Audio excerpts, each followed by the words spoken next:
কোথায়? আজকে সাধারণ জনগণের উপর চাপিয়ে দেওয়া হয়।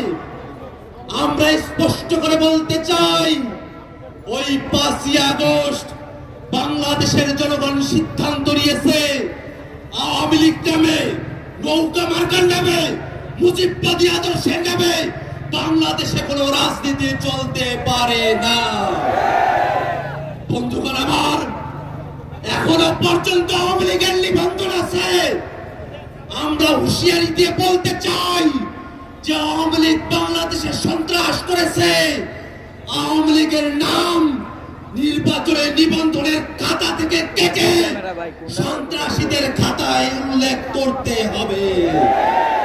বন্ধুগণ আমার, বাংলাদেশে যতদিন পর্যন্ত জুলাই প্রজন্ম বেঁচে আছে ততদিন পর্যন্ত বাংলাদেশে আওয়ামী লীগকে আমরা 1 সেকেন্ডের জন্য প্রাসঙ্গিক হতে দেব না।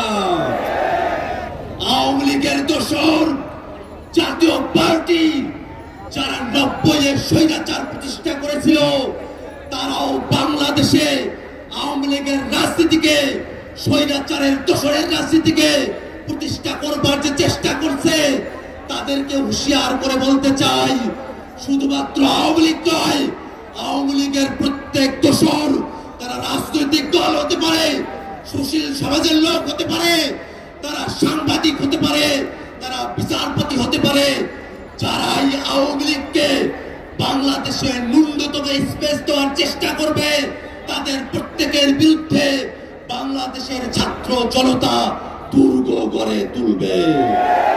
বন্ধুগণ আমার, জাতীয় নাগরিক পার্টি শুরুর সময় থেকে আওয়ামী লীগের বিরুদ্ধে তাদের দীপ্ত কণ্ঠস্বর উঁচু রেখেছে। দীর্ঘ সময় ধরে বাংলাদেশে যারা ফ্যাসিবাদ বিরোধী রাজনীতি করেছেন, ফ্যাসিবাদের চাটা করে পৃষ্ঠ হয়েছেন, ফ্যাসিবাদের বিরুদ্ধে যাদেরকে নিয়ে জুলাইতে আমাদের ঐক্য হয়েছিল, আমরা আমাদের প্রত্যেক শহীদকে জানাতে চাই, আওয়ামী লীগের বিরুদ্ধে, আওয়ামী লীগকে নিষিদ্ধের প্রশ্নে এই দায় শুধুমাত্র জাতীয় নাগরিক পার্টি এনসিপি নয়, এই দায় বিএনপির, এই দায় জামাতের, এই দায় ইসলামী আন্দোলনের, এই দায় গণ অধিকার গণসংহতি সহ বাংলাদেশে ফ্যাসিবাদ বিরোধী প্রত্যেকটা পক্ষের। আমরা প্রত্যেক রাজনৈতিক দলের কাছে আহ্বান রাখবো, আওয়ামী লীগের বিরুদ্ধে সকলে মিলে রাজনৈতিক সিদ্ধান্ত গ্রহণ করতে হবে। বন্ধুগণ আমার, আওয়ামী লীগের প্রশ্ন অমীমাংসিত রেখে বাংলাদেশে সামনে কোনো নির্বাচন হবে না, হবে না, হবে না। সরকারের কাছে সর্বশেষ মেসেজ জানিয়ে দিতে চাই, আওয়ামী লীগকে, আওয়ামী লীগের দোসরদেরকে আইনের হাতে তুলে দিন।